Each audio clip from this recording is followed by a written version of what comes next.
Hello dear students of class 10 from CBSE. You're most welcome in your first class for the session 2026 and 27. मैं हूं धीरज कुमार सोनी, आपका maths mentor. YouTube पर आप maths tutorial Harmu Ranchi search करेंगे, हमारे videos आपको दिखेंगे।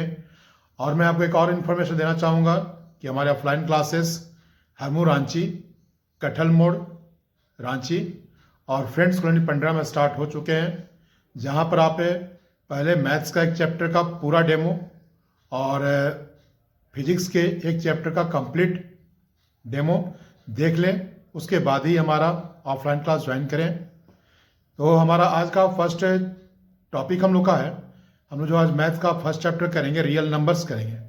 तो आइए देखते हैं इस चैप्टर का एग्जाम पर्पस में क्या इम्पोर्टेंस है और हमें कौन कौन से टॉपिक पढ़ने हैं। तो सबसे पहले देख लीजिए blueprint of question paper. Question paper किस तरह का रहेगा। इस चैप्टर से आपका टोटल 3 क्वेश्चंस रहेंगे एग्जाम में, जिसमें कि एक क्वेश्चन रहेगा 3 मार्क्स का, एक क्वेश्चन रहेगा 2 मार्क्स का और एक क्वेश्चन रहेगा 1 मार्क का। टोटल 3 क्वेश्चन रहेंगे आपके 6 मार्क्स के। हम लोग देखते हैं इसमें हम लोग टॉपिक कौन कौन सा पढ़ना है। तो टॉपिक तुम्हारा हो जा रहा है, इसमें सिर्फ 2 टॉपिक पढ़ना है रियल नंबर में। एक है फंडामेंटल थ्योरम ऑफ अर्थमेटिक और दूसरा है इरेशनल नंबर्स। तो हम लोग एक एक करके देखेंगे। सबसे पहला हमारा जो टॉपिक है वो है fundamental theorem of arithmetic. I hope ये आप लोगों को विजिबल है। तो फंडामेंटल थ्योरम ऑफ अर्थमेटिक में बच्चों आपको सबसे पहले एक बेसिक टर्म फैक्टर्स के बारे में पता होना चाहिए। फैक्टर क्या होता है? फैक्टर आप लोगों को पता है कि वो नंबर जो किसी भी नंबर को कंप्लीटली डिवाइड कर दे। जैसे यहाँ पर मैंने एग्जांपल के लिए 16 लिया है, तो 16 के फैक्टर कौन कौन से होंगे? 16 के फैक्टर्स वे सारे नंबर हो गए जो 16 को कंप्लीटली डिवाइड कर दें। जैसे 2 से देखिएगा तो 2 से 16 को डिवाइड कर सकते हैं कंप्लीटली, रिमाइंडर कुछ भी नहीं बचेगा। तो 6 will be considered as factor of 16। But अगर 3 का एग्जाम्पल ले तो क्या 3 से 16 को डिवाइड कीजिएगा तो कंप्लीटली डिवाइड होगा? ये 5 टाइम्स जाएगा, 3 से डिवाइड करेंगे तो 3 5 या 15 होगा, रिमाइंडर बचेगा 1। यानी we can't divide 16 completely by 3, so 3 will be not considered as factor of 16। ठीक है, तो देखिए 16 के फैक्टर कौन कौन से होंगे, यानी कौन कौन से नंबर्स हैं जो 16 को डिवाइड कर सकते हैं। तो 1 है, 2 है, 4 है, 8 है, 16 है। ठीक है, तो ये हम लोग को आगे यूज होगा, इसलिए मैंने आपको बताने का प्रयास किया। फैक्टर्स याद रखना आप लोग को। यहां पर देखिए एग्जाम्पल है 5 से क्या हम लोग चेक करना है कि क्या can we say that 5 is a factor of 25। तो 5 से देखिए 25 को डिवाइड कीजिएगा तो 5 आएगा, रिमाइंडर 0 बचा। Then we can say that yes 5 is a factor of 25। But can we say that 5 is a factor of 28। तो देखिए 28 को हमने डिवाइड किया 5 से तो रिमाइंडर हमारा 0 नहीं आया। So we can't say that 5 is a factor of 28। इसके बाद हमारा नेक्स्ट आता है मल्टीपल्स। मल्टीपल्स मीन्स क्या होता है? जो किसी नंबर को मल्टीप्लाई करने के बाद आता है। जैसे 6 का देखिए, 6 के मल्टीपल्स कौन से होंगे? 12, 18, 24। इस तरह से जितने भी जो भी नंबर 16 से डिवाइड होंगे वे सारे के सारे नंबर 16 के मल्टीपल होंगे। जैसे अगर एग्जाम्पल के लिए कोई पूछे कि क्या 50 जो 10 का मल्टीपल है, तो पहले चेक कर लीजिए कि क्या 10 से हम लोग 50 को कंप्लीटली डिवाइड कर सकते हैं। तो अगर 10 से 50 को कंप्लीटली डिवाइड कर सकते हैं तो yes we can say that 50 is a multiple of 10। But can we say that 50 is a multiple of 7? क्या 7 से 50 को डिवाइड कर सकते हैं? नहीं डिवाइड कर सकते हैं। तो then in that case we can say that 50 is not a multiple of 7। Now I hope आप लोग को फैक्टर्स और मल्टीपल्स क्लियर हो गया होगा। अब आगे चलते हैं प्राइम नंबर्स। प्राइम नंबर किसको बोलेंगे? जो नंबर सिर्फ 2 से डिवाइड, सिर्फ खुद से डिवाइड हो और 1 से डिवाइड हो। जैसे 2 देखिए, 2 क्या एक प्राइम नंबर है। क्यों प्राइम नंबर है? क्योंकि 2 को डिवाइड कीजिएगा तो सिर्फ 1 से डिवाइड होगा, 2 से डिवाइड होगा। ठीक है, ऐसे यहाँ देखिए 7 है, 19 है, ये सारे के सारे नंबर सिर्फ 1 से और खुद से डिवाइड होंगे, यानी इनके सिर्फ 2 ही फैक्टर हैं। हमने देखा था फैक्टर ना, इनके सिर्फ 2 ही फैक्टर हैं। So these are prime numbers. Okay, इसके बाद हमारा आता है कंपोजिट नंबर। जैसे देखिए 14, देखिए 14 को डिवाइड कीजिएगा, 1 से डिवाइड होगा, 2 से डिवाइड होगा, 7 से डिवाइड होगा, 14 से डिवाइड होगा। ठीक है, तो यानी 14 के कितने फैक्टर्स हुए? 2 से ज़्यादा हुए, तो इसलिए क्या होगा? 14 क्या होगा? Composite number. यानी शॉर्ट में याद रखिए, जिस नंबर के सिर्फ 2 ही फैक्टर है, 1 और वो नंबर खुद, तो वो क्या होगा? वो होगा प्राइम नंबर। और जिस नंबर के 2 से ज़्यादा फैक्टर होंगे वो होगा कंपोजिट नंबर। नेक्स्ट देखिए, अब यहाँ पर आपका है, इसमें आइडेंटिफाई करना है कंपोजिट और प्राइम नंबर के रूप में। देखिए 17 क्या होगा? प्राइम नंबर होगा या कंपोजिट नंबर होगा? तो 17 का फैक्टर सिर्फ है 1 होगा और 17 होगा, तो 17 क्या होगा? It will be a prime number. 36 1 से डिवाइड होगा ही, 36 से भी डिवाइड होगा ही, ये 2 से भी डिवाइड हो सकता है, 4 से भी डिवाइड हो सकता है, 9 से भी डिवाइड हो सकता है, 12 से भी डिवाइड हो सकता है, 18 से भी डिवाइड हो सकता है। यानी 36 के 2 से ज़्यादा फैक्टर्स हैं, इसलिए 36 क्या होगा? कंपोजिट नंबर होगा।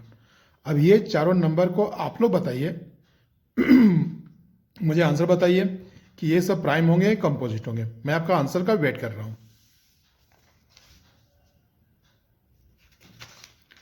अब आता हमारा फंडामेंटल थ्योरम ऑफ अरिथमेटिक। तो फंडामेंटल थ्योरम ऑफ अरिथमेटिक क्या है? उससे पहले आप इसको देखिए, 210 को मैंने फैक्टराइज किया, 2 से 210 को डिवाइड कीजिएगा, 105 आएगा। फिर 3 से डिविजिबल है ये 35 टाइम्स, फिर ये 5 से डिविजिबल है 7 टाइम्स। यानी 210 को इसको फैक्टर्स के फॉर्म में, फैक्टर्स के प्रोडक्ट के फॉर्म में एक्सप्रेस करेंगे तो आएगा 2 इंटू 3 इंटू 5 इंटू 7। इसी फैक्टर्स को हम लोग ऐसे भी लिख सकते हैं, 3 इंटू 5 इंटू 7 इंटू 2। इसको भी कैलकुलेशन कीजिएगा तो इतना ही आएगा। 7 इंटू 3 इंटू 2 इंटू 5, इसको भी कैलकुलेशन कीजिएगा तो इतना ही आएगा। यानी फैक्टर्स को आप किसी भी ऑर्डर में अरेंज कीजिएगा तो आंसर आपका डिफरेंट नहीं आएगा। और ये जो फैक्टर्स का जो यहाँ जो आए हैं, ये फैक्टर्स, ये किसी अदर नंबर के नहीं होंगे। अगर कोई दूसरा नंबर लीजिएगा तो उसमें ये सारे नंबर डिजिट आएंगे, बट ये सारा का सारा नंबर एक साथ आए और सिर्फ यही है, ऐसा नहीं हो सकता। यही है हमारा फंडामेंटल थ्योरम ऑफ अरिथमेटिक। अब देखिए क्या बोलता है fundamental theorem of arithmetic. Every composite number, 210 is a composite number, can be expressed as a product of primes. ये सारे के सारे क्या है? प्राइम्स है। And this factorization is unique apart from the order in which the prime factors occur. और ये क्या है? प्राइम फैक्टराइजेशन क्या है? यूनिक है। इसमें कोई मतलब नहीं है कि जो नंबर का जो ऑर्डर है वो आगे पीछे आया, इससे कोई दिक्कत नहीं है। तो ये हमारा फंडामेंटल थ्योरम ऑफ अरिथमेटिक।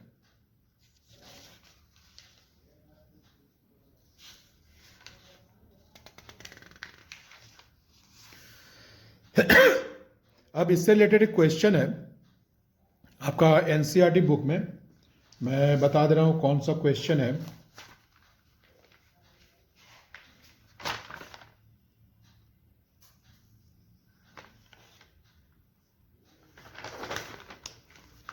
ये 2 क्वेश्चन है, मैं इसको दिखा दे रहा हूं आपको।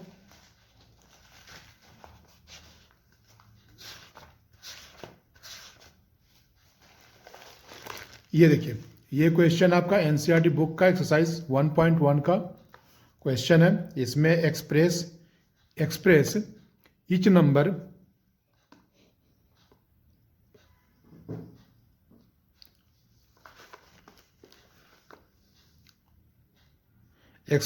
Number as a product of its prime factors है। 4 नंबर दिए हुए हैं, 4 में 2 करके दिखा देता हूं, बाकी आप लोग खुद से ट्राई कीजिएगा।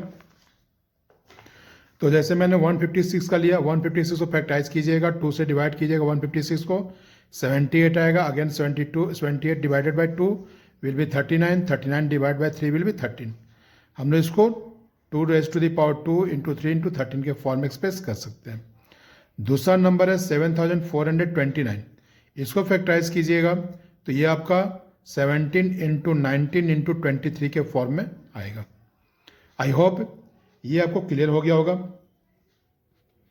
एक क्वेश्चन है जो कि पीवाई की क्वेश्चन है, प्रीवियस ईयर को एग्जाम में आया हुआ है। तो क्वेश्चन देखिए, find the sum of exponent of prime factors in the prime factorization of 196। इसमें क्या बोल रहा है कि 196 के जो प्राइम फैक्टराइजेशन होंगे, फैक्टर्स होंगे, उनके जो एक्सपोनेंट होंगे उसका सम पूछ रहा है। तो 196 को फैक्टराइज कीजिएगा तो ये आएगा आपका, फैक्टर्स कौन कौन सा आ गया, 2 raise to the power 2 into 7 square, और इसका क्या बोल रहा है, एक्सपोनेंट का सम बोल रहा है। तो हम लोग क्या करेंगे, दोनों एक्सपोनेंट को ऐड कर देंगे, हमारा आंसर कितना आएगा, 4 मार्क्स आएगा। ये 1 नंबर का क्वेश्चन था।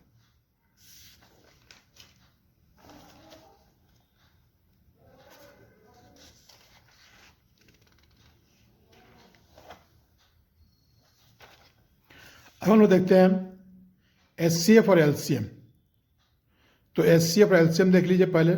मान लीजिए हमारे पास 2 नंबर दिए हुए 24 और 36। तो एचसीएफ का मतलब क्या हुआ, सबसे पहले हम क्या करेंगे, एफ यानी फैक्टर्स देखेंगे। एफ तो 28 24 के फैक्टर्स कौन कौन से होंगे, 1 होगा, 2 होगा, 3 होगा, 4 होगा, 6 होगा, 8 होगा, 12 होगा और 24 होगा। उसी तरह से 36 के फैक्टर्स यानी जिन जिन नंबर से 36 डिवाइड किया सकता है वे हैं 1 2 3 4 6 9 12 18 और 36। अब इसके बाद देखिए कॉमन कौन कौन से हैं। तो 2 देखिए, 2 कॉमन है, 2 यहाँ भी है, 2 यहाँ भी है। 3 कॉमन है, 4 कॉमन है, 6 कॉमन है, 12 कॉमन है। ठीक है, तो ये सारे नंबर्स, ये सारे फैक्टर्स कॉमन है। अब इन कॉमन फैक्टर्स में देखिए एच यानी हाईएस्ट कौन सा है। तो हाईएस्ट हम लोग देख सकते हैं कौन सा है, 12 है। ठीक है 12 है। तो यानी एचसीएफ क्या होगा इसका, 24 और 36 का एचसीएफ क्या हो जाएगा,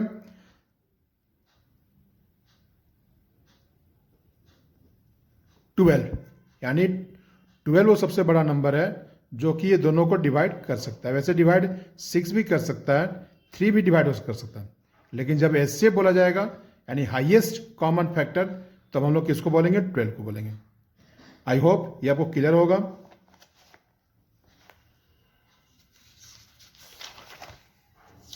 इसके बाद आ जाता है एलसीएम। एलसीएम मीन्स मल्टीपल, है ना। पहले मल्टीपल देखिए, यानी कौन कौन से नंबर इस नंबर के टेबल में आते हैं या कौन कौन सा नंबर इससे डिविजिबल है। तो पहले 24 से 24 तो डिवाइड होगा ही। नेक्स्ट 48 होगा डिविजिबल, 72, 96, 120, 144, 168, 198, 92। 36 के मल्टीपल्स की बात करें तो 36, 72, 108, 144, 180, 216, 252, 288, 324। ये हमारे मल्टीपल्स हो गए। ठीक है, मल्टीपल। अब कॉमन देखिए, कॉमन कौन कौन सा है। तो कॉमन में देखिए कौन सा दिख रहा है, एक 72 यहाँ पर भी है, 72 कॉमन है। इसके बाद और कौन सा है 96, हाँ 144 यहाँ भी है, 144 यहाँ भी है। इसके बाद आगे मिलेगा। ठीक है, तो हम लोग कॉमन में देख लिए कि कॉमन में हमें 2 मिले, 72 मिले और 144 मिले। अब इसमें least, L for least, least कौन सा होगा, 72 होगा, है ना। यानी 72 वो सबसे छोटा नंबर है जो कि 24 और 36 दोनों से डिविजिबल है। तो 72 हमारा क्या हो जाएगा, एलसीएम होगा। आई होप ये आपको क्लियर हो गया होगा।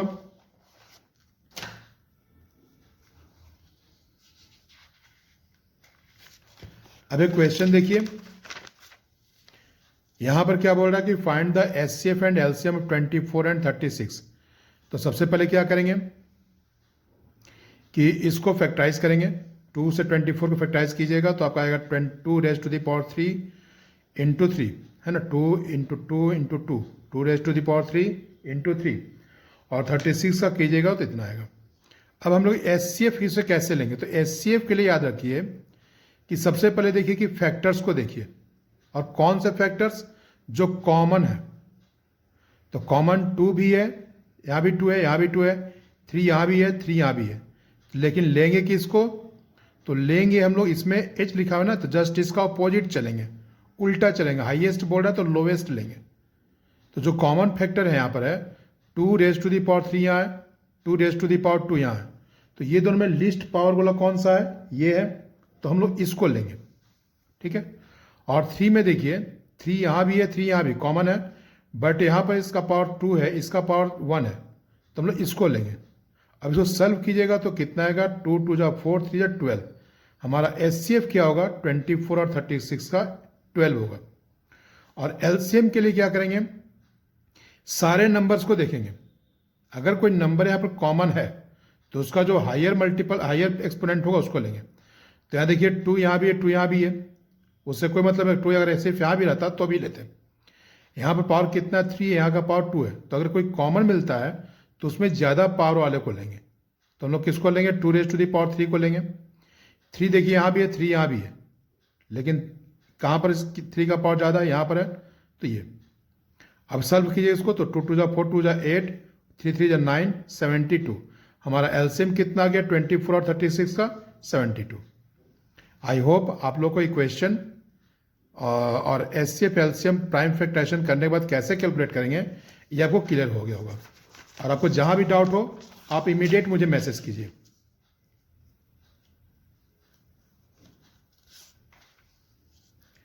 इसके बाद देखिए NCERT बुक का क्वेश्चन है, इसमें क्या करना है, ये क्वेश्चन है एक्सरसाइज 1.1 का क्वेश्चन नंबर 3। एक्सरसाइज 1.1 का question number 3, find the LCM and HCF of the following integers by applying the prime factorization method. इन तीनों का LCM और HCF निकालना है। तो बस हम लोग वही करना है, 12 को फैक्टराइज करेंगे तो 2 रेज टू द पावर 3 आएगा, 15 को फैक्टराइज कीजिएगा तो 3 इंटू 5, 21 को फैक्टराइज कीजिएगा 3 इंटू 7। तो HCF के लिए मैंने बताया था कि वही नंबर लेंगे जो कॉमन तीनों में हो वही लेंगे। LCM के लिए जरूरी नहीं है, बट HCF के लिए जो कॉमन होंगे वही लेंगे। तो 2 देखिए यहाँ पर है, लेकिन 2 इधर में कहीं नहीं है तो 2 को ले नहीं सकते हैं। 3 देखिए 3 यहाँ भी है, 3 यहाँ भी है, 3 यहाँ भी है, तो 3 को कौन ले सकते हैं। और यहाँ देखिए यहाँ पर तीनों का पावर सेम है, इसलिए कहीं कोई दिक्कत नहीं है। तो हमारा HCF क्या हो जाएगा, 3 हो जाएगा। अब LCM के लिए सारे नंबर्स को देखना होगा। 2 यहाँ है तो 2 भी चाहिए हम लोग को, और 2 अकेले है, इसका पावर स्क्वायर है तो पूरे ले लेंगे। 3 लेंगे, 5 लेंगे, 7 लेंगे। सॉल्व करें तो हमारा कितना आएगा, 420। यानी LCM of 12, 15 and 21 is 420 and HCF of 12 and 15 and 21 is 3. I hope this question is also clear to you. अगर हमारा एक्सप्लेनेशन आपको अच्छा लग रहा है तो वीडियो को लाइक भी करें और अपने दोस्तों के साथ शेयर करें। और अगर आप रांची में रह रहे हैं तो हमारे ऑफलाइन सेंटर को ज्वाइन करने की कोशिश करें। अभी देखिए PY की क्वेश्चन है 2 मार्क्स का, right the smallest number which is divisible by both 306 and 657। तो क्वेश्चन देख करके आपको समझ में आ गया कि किसका बात कर रहा है, HCF का बात कर रहा है, कैल्शियम का बात कर रहा है। बोल क्या रहा है कि हमें वो नंबर पता करना है जो 306 से भी डिवाइड हो और 657 से भी डिवाइड हो। यानी हम लोग को 306 और 657 का LCM फाइंड आउट करना है। तो अब फैक्टराइज करने तो मैंने बता ही दिया है, आप लोग वीडियो को पॉज करके पहले फैक्टराइज कीजिए, ठीक है। यहाँ मैंने करके दिखा दिया है। तो कितना आएगा, 2 into raise to the 3 raise to the power 2 into 17, 657 का आएगा 3 raise to the power 2 into 73। LCM निकालेंगे, इसका कितना आ गया, 22,338। यानी वो सबसे छोटा नंबर जो 306 और 657 दोनों से डिविजिबल है वो है 22,338।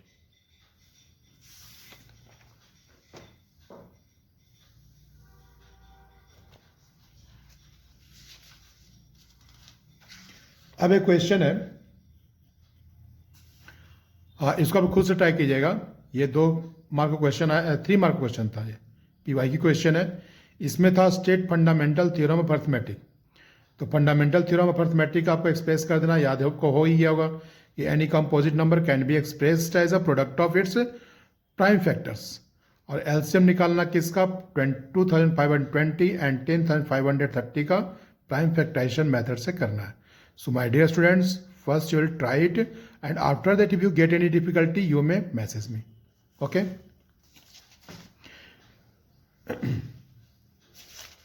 Now let us see another question which is of 3 marks again.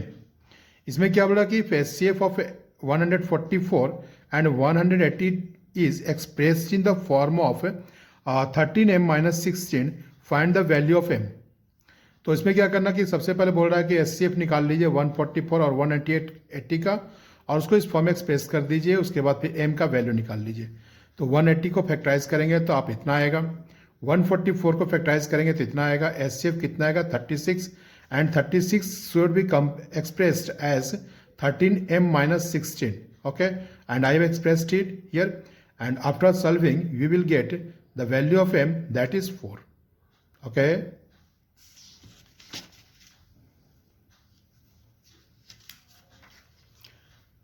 Now अब हमारा दूसरा टॉपिक है कि किसी नंबर के LCM और HCF और उस नंबर के बीच में कोई रिलेशन है क्या।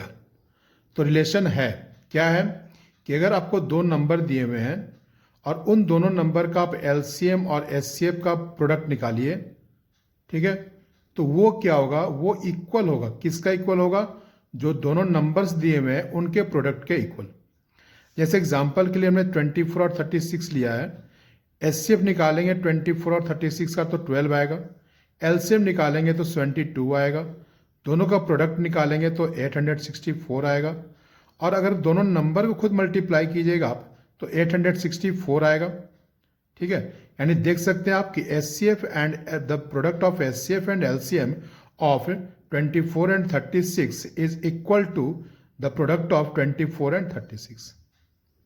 So I think relation between LCM and HCF of 2 numbers and their product is clear to you.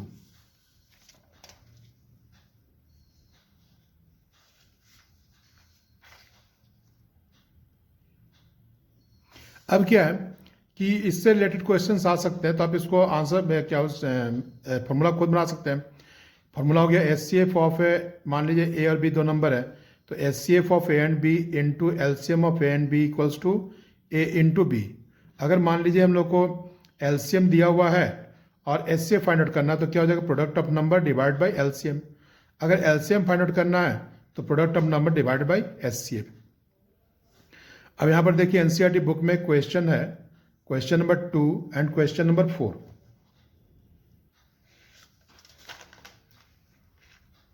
तो यहां देखिए क्वेश्चन नंबर 2 यहां पर ये है, ठीक है। तो एक क्वेश्चन में मैंने किया है वो मैं दिखा दे रहा हूं आपको। जैसे 510 यहां पर है ना question, find the LCM and HCF of the following pairs of integer, verify the LCM and HCF equals to product of the 2 numbers. तो मैंने 510 92 को लिया है। So now you can see that if you factorize 510 you will get 2 into 3 into 5 into 17, and when you factorize 92 you get 2 raised to the power 2 into 23, and after that HCF कितना होगा, 2 होगा, LCM 23,460। now चलिए verify करते हैं इसको। according to verification LCM, the product of LCM and HCF should be equal to product of numbers। तो LCM और HCF product निकालेंगे तो कितना आएगा, LCM हमारा HCF कितना है 2 है, LCM इतना है, इसको सॉल्व करें तो 46,920 आएगा। दोनों नंबर का प्रोडक्ट लेंगे, 510 92 का प्रोडक्ट लेंगे तो 46,922। दोनों केस में हमारा रिजल्ट सेम आया, that means LCM into HCF is equal to product of given numbers. Okay, clear है ये।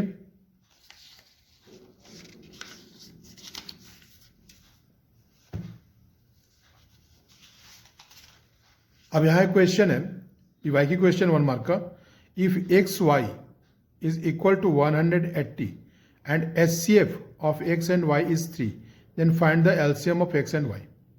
यानी क्या बोल रहा है कि X और Y के 2 नंबर हैं, उनके प्रोडक्ट कितने हैं 180 हैं, उनका HCF कितना 3 है, तो हम लोग LCM निकालना है। तो पता है आपको कि LCM is equal to product of number divide by HCF. Product of numbers कितना है 180 है, डिवाइड बाई एचसीएफ कितना 3 है, डिवाइड कीजिएगा 60। Answer clear.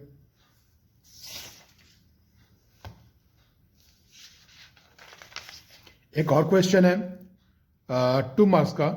2 numbers are in the ratio 2:3 and their LCM is 180. What is the HCF of these numbers? तो सबसे पहले देखिए कि नंबर से 2:3 के रेशियो में है, तो that means number can B 2x और 3y। अब दोनों का एलसीएम भी गिवन है, तो एलसीएम कितना होगा? दोनों का एलसीएम होगा 6x because it is the smallest number which can be divide by 2x and 3x also. But according to question, the LCM of these two numbers is 180. Question में given है ना, तो that means 6x is equal to 180. अब इसको solve कीजिएगा तो you will get the value of x equals to 30. अब ये दो नंबर में वैल्यू पुट कीजिए x का, तो एक नंबर आपका 60 होगा, एक नंबर 90 होगा। दोनों नंबर मिल गए हम लोग को। अब हम लोग को क्या करना है? एचसीएफ फाइंड आउट करना है। तो हमें पता है कि HCF equals to product of numbers divide by LCM. Product of numbers will be 16 to 90 divided by 180. Now we have got the answer, that is 30.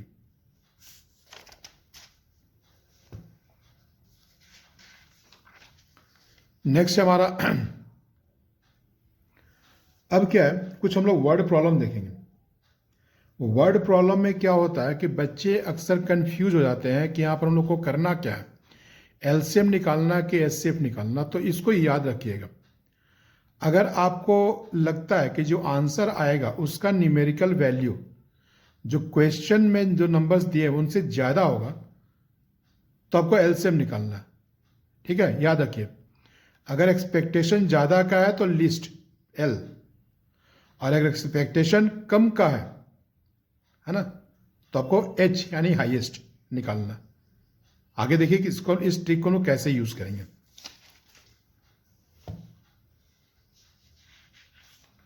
तो हम लोग फिर एक एनसीईआरटी बुक का एक क्वेश्चन लेते हैं। एक क्वेश्चन आपका ये है, there is a circular path around a sports field, Sonia takes 18 minutes to drive 1 round of the field while Ravi takes 12 minutes for the same. Suppose they both start at the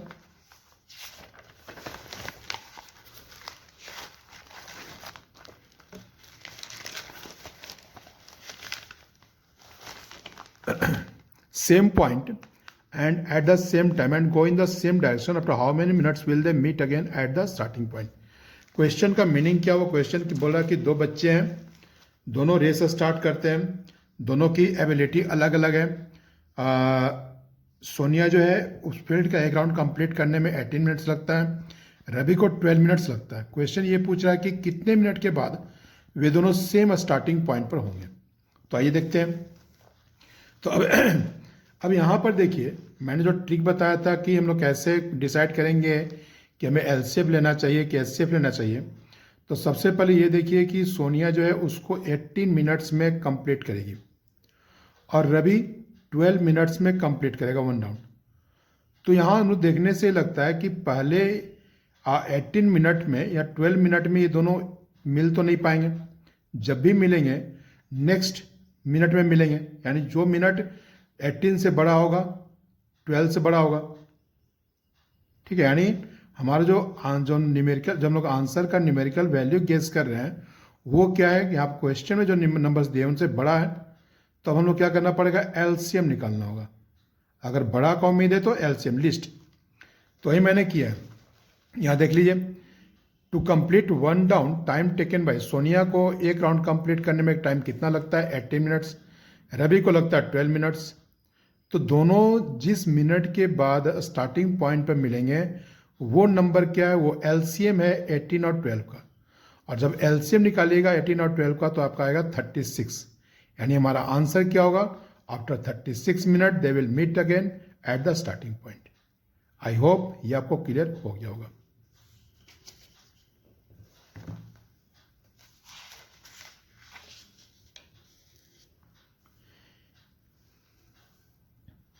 इसके बाद एक और क्वेश्चन देखते हैं हम लोग।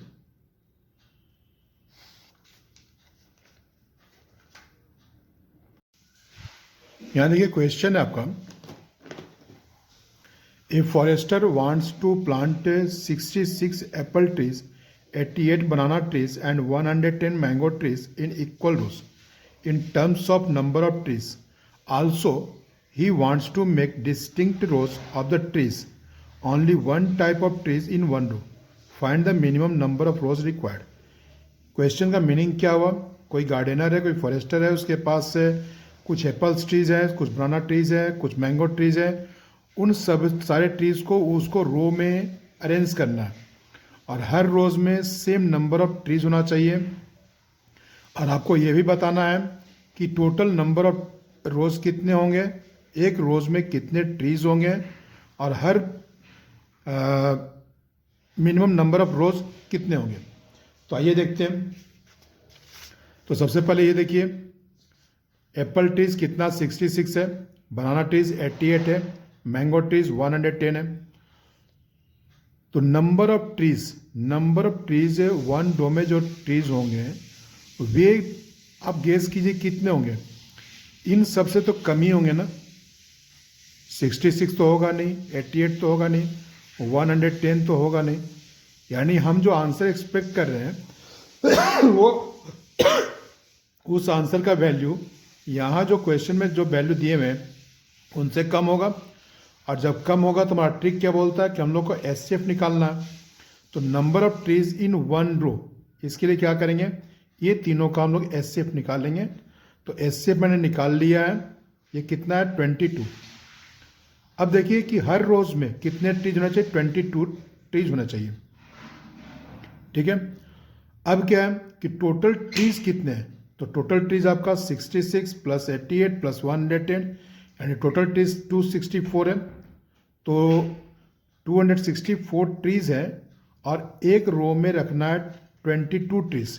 तो टोटल नंबर ऑफ रोज कितने होंगे, number of rows will be equal to 264 divided by 22 equals to 12. यानी हमारे नंबर ऑफ रोज कितने होंगे, 12 होंगे. आई होप या क्वेश्चन आपको क्लियर हो गया होगा. यहाँ देखिए एक और क्वेश्चन है. National art convention got registration from students from all parts of the country of which 60 are interested in music, 84 are interested in dance and 108 students are interested in handicrafts. For optimum cultural exchange, organizers wish to keep them in minimum number of groups such that each group consists of students interested in the same art form and the number of students in each group is the same. Find the number of students in each group. Find the number of groups in each art form. How many rooms are required if each group will be allotted a room.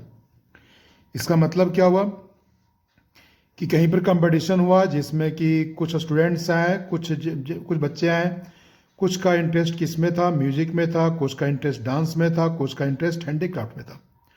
और जो organisers थे वे क्या करना चाहते थे, वे चाहते थे कि एक ग्रुप में मिनिमम बच्चों का मिनिमम नंबर हो ताकि कल्चरल एक्सचेंज आसानी से हो सके. हम लोग से पूछा क्या जा रहा है, पूछा ये जा रहा है कि find the number of students in each group. Her group में कितने स्टूडेंट्स होंगे, हर आर्ट फॉर्म का कितना ग्रुप होगा और कितना रूम्स चाहिए अगर एक ग्रुप को एक रूम देना है तो आइए इसको भी सॉल्व कर लेते हैं. तो यहां देखिए पहला क्या है कि number of students in each group, एक ग्रुप में कितने स्टूडेंट्स रखने हैं. तो 60, 84 और 108 तो होंगे नहीं. जब ग्रुपिंग करना है तो इससे कम ही आएंगे और कम आएंगे तो हम लोग क्या करना पड़ेगा, एचसीएफ निकालना पड़ेगा. और जब इसका एचसीएफ निकालेंगे तब निकाल के देख लीजिए कितना आएगा, 12 आएगा. ठीक है. अब क्या है कि अलग अलग फॉर्म में, डांस वाले फॉर्म में और क्या था, म्यूजिक वाले में जो स्टूडेंट उनके कितने ग्रुप बनेंगे. तो सबसे पहले देखिए कि ग्रुप से म्यूजिक में कितना ग्रुप बनेगा. टोटल बच्चे 60 हैं और हर ग्रुप में 12 बच्चे रखना है तो 5 ग्रुप बनेगा. डांस में 7 ग्रुप बनेगा, हैंडीक्राफ्ट में 9 ग्रुप बनेंगे. ठीक है. यानी टोटल नंबर ऑफ रूम कितना चाहिए हम लोग को. तो यहाँ 5 ग्रुप हो गया, उसके लिए एक रूम चाहिए, 5 रूम चाहिए. यहाँ 7 ग्रुप है, 7 रूम चाहिए, या इसके लिए 9 रूम चाहिए. यानी टोटल हम लोग को कितना रूम चाहिए, 21 रूम चाहिए. आई होप ये क्वेश्चन भी आप लोगों को क्लियर है। अब हमारा क्वेश्चन है, इस तरह से आपको नंबर दे ही रहेंगे, आपको प्रूव करना है कंपोजिट नंबर है। तो कंपोजिट नंबर पता है आप लोग को कि कंपोजिट नंबर का 2 से ज़्यादा फैक्टर होगा, बस हम वही करेंगे। यहाँ पर हमारा क्वेश्चन है 7 इंटू 11 इंटू 13 इंटू 13। तो 13 can be taken as common, so I have taken it common. And now after taking out 3 from here, what will be left here? 7 into 11, and here after removing 13 from here, only 1 will be left here. Now 13 is here, 7 और 11 को multiply कीजिएगा, 11 7 27 plus 1 will be 28, and after the factorization of 28 you will get 2 into 3 into 13. तो अब देखिए यहाँ पर कितना है, जो नंबर है उसके फैक्टर्स कितने, 13 है, 1 2 3, ठीक है, यानी क्या है, 2 से ज़्यादा फैक्टर है, so it will be a composite number. The number has more than 2 factors, so it is a composite number. यहाँ पे एग्जाम में भी आता है। कुछ इस तरह के क्वेश्चन रहेंगे। 6 raised to the power n can end with digit 40. क्या ये कभी इसका लास्ट डिजिट 0 होगा? तो थोड़ा सा एग्जाम्पल है, देख लीजिए। 60 को फैक्टराइज कीजिएगा तो उसके फैक्टर में आपका 2 और 5 आएगा, इसका लास्ट में 0 है ना। 100 को फैक्टराइज कीजिएगा तो यहाँ भी देखिए 2 और 5 ऐसे फैक्टर आ रहा है। 20 को फैक्टराइज कीजिएगा तो यहाँ भी 2 और 5 आ रहा है। 55 भी 0 से इंड हो रहा है, इसको फैक्टराइज कीजिएगा तो 2 और 5 आ रहा है। बट 25 को देखिए 0 से इंड नहीं हो रहा है, फैक्टराइज कीजिएगा सिर्फ 5 आएगा।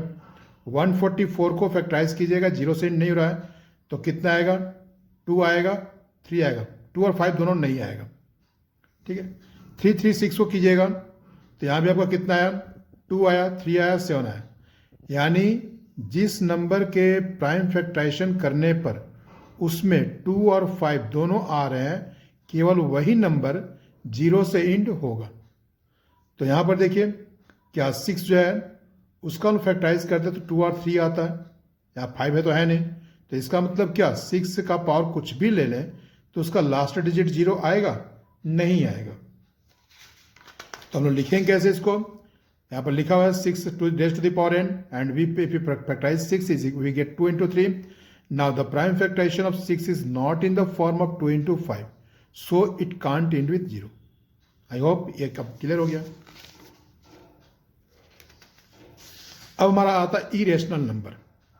इरेशनल नंबर कौन सा होगा, जो रेशनल नहीं होगा, यानी जिसको P अपॉन Q के फॉर्म में नहीं लिख सकते। बहुत सारे बच्चे बोलते हैं कि सर √2 को हम लोग √1 तो लिख सकते हैं ना, तो P अपॉन Q के फॉर्म में हुआ ना।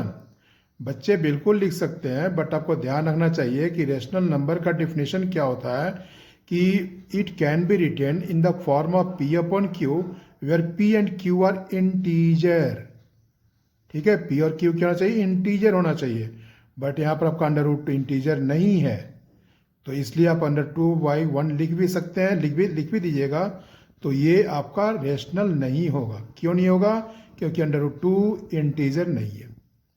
क्लियर है।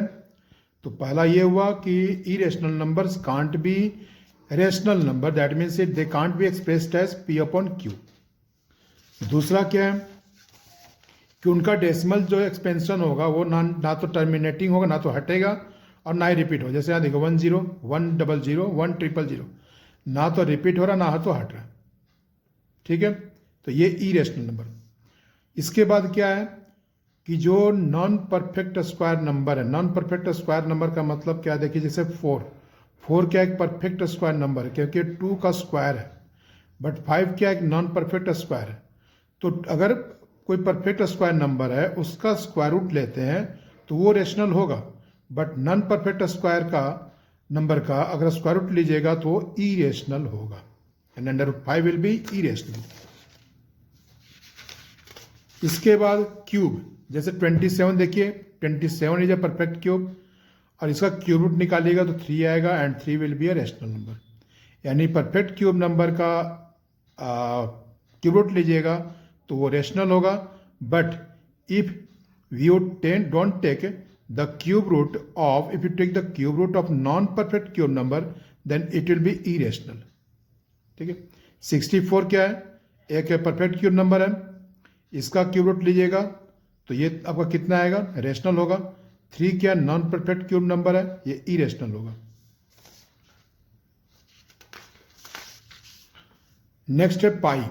पाई का जो वैल्यू आता है अप्रॉक्स वैल्यू है 3.14, ये जो है आपका इरेशनल होगा, और दोनों पाई 22/7 लेते हो क्या रेशनल है। एक और नंबर आता है ई, यूलर्स नंबर, जो कि आप हायर क्लास में देखेंगे, तो वो भी आपका क्या है, वो इरेशनल नंबर है। अब यहाँ एक क्वेश्चन आ जाता है, प्रूव दैट √2 या √3 कोई इरेशनल प्रूफ कीजिए। तो यहाँ देख लीजिए, तो मान के चलिए कि हम लोग एक कॉन्ट्रेरी मान लेते हैं कि √2 क्या है, कि रेशनल नंबर है। अगर ये रेशनल नंबर है तो P/Q के फॉर्म में लिख सकते हैं हम लोग, ठीक है। हमने लिख भी दिया कि let √2 on the contrary is rational, then √2 will be P/Q, where P and Q are coprime integers and Q is not equal to 0। हम लोग को शॉर्ट में समझ प्रूफ क्या करना है कि P और Q जो है को प्राइम नहीं है। तो जब दोनों का स्क्वायर कीजिएगा दोनों साइड, तो इसका स्क्वायर कीजिएगा तो 2 आएगा, इसका स्क्वायर कीजिएगा तो P² आएगा। इसके बाद क्रॉस मल्टीप्लाई करेंगे, P² विल बी 2Q², हमारा आ गया ये। अब क्या ये देखिए 2 इंटू क्यू किए मल्टीप्लाई, तो हमारा ये आया, that means P² is divisible by this one, और जब P² डिविजिबल है तो P भी डिविजिबल होगा, ठीक है। और P से जब P को जब 2 से डिवाइड कीजिएगा तो कुछ ना कुछ तो क्वोशिएंट होगा ना। जैसे मैं ये बोल रहा हूँ कि अगर 4 को मान लीजिए 5 को 2 से डिवाइड करते हैं तो 2 2 जा 4 है ना, एक कुछ तो क्वोशिएंट आया ना, तो ये हमने लिखा P = 2C। अब फिर इसको स्क्वायरिंग करते हैं दोनों साइड में, तो P² = 2C²। अब यहाँ पर देखिए 1 में P² = 2Q² है, और यहाँ पर P² = 2C² हमारा है, तो दोनों को हम इक्वेट कर सकते हैं। 2Q² = 2 2 जा 4C², ये रेड्यूस हो जाएगा, 2 से 4 को डिवाइड कीजिएगा तो 2C² आएगा। अब क्या कि फिर यहाँ देखिए 2, फिर again Q² is divisible by 2, that means Q is divisible by 2। अब यहाँ पर क्या देखिए, यहाँ 2 में देखिए कि P इज डिविजिबल बाई 2, और 4 में देखिए Q इज डिविजिबल बाई 2, यानी P और Q दोनों क्या है 2 से डिवाइड हो रहे हैं, यानी ये क्या है कि को प्राइम नहीं है। और को प्राइम नहीं है तो हमारा एजम्पशन क्या हो गया, वो रॉन्ग हो गया, क्योंकि हमने होप क्या किया था, हमने होप किया था कि दोनों रेशनल नंबर है, दोनों को प्राइम है, लेकिन यहाँ प्रूफ किया गया कि दोनों को प्राइम नहीं है। तो इसीलिए क्या होगा, √2 is an irrational number. I think it is clear to you. एक और देख लीजिए, अब यहाँ पर एक क्वेश्चन है, 2 - √3 is irrational given that √3 is an irrational number.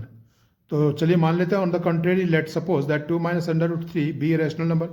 अगर ये रेशनल है तो इसको A/B के फॉर्म में लिख सकते हैं, फिर वही स्टेटमेंट रिपीट कर देंगे, A एंड B आर को प्राइम, ठीक है। तो 2 माइनस, अब A/B को इधर लाइए तो नेगेटिव A/B हो जाएगा =3।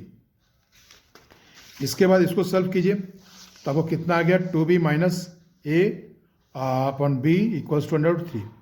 अब यहाँ पर देखिए 2 एक इंटीजर है, B हमने इंटीजर लिया है, A इंटीजर लिया है, तो ये पूरा का पूरा क्या होगा, इंटीजर होगा, ठीक है। और जब ये इंटीजर है और इसके इक्वल है तो ये भी तो इंटीजर हो गया और ये भी तो रेशनल हो गया। लेकिन क्वेश्चन में पहले दे दिया है, क्या बोल रहा है कि √3 इज एन इरेशनल। तो √3 क्या इरेशनल है, तो क्या रेशनल और इरेशनल इक्वल हो सकता है, नहीं हो सकता। हमने वही लिखा, but √3 is irrational, it is given which contradicts our statement, therefore 2 - √3 be an irrational number। ये हमारा रियल नंबर का चैप्टर कंप्लीट हो गया। आई होप आपको हमारा वीडियो अच्छा लगेगा, और ज़्यादा डिटेल्स से मैं स्टडी चाहिए आप लोग मुझे मैसेज कीजिए, जहाँ भी जिस क्वेश्चन में दिक्कत हो आप मुझे व्हाट्सअप कीजिए। I am always for you, and now I wish you to have a bright session. चलिए मिलते हैं फिर ऐसे ही अच्छे वीडियो के साथ, तब तक के लिए have a good day, bye bye.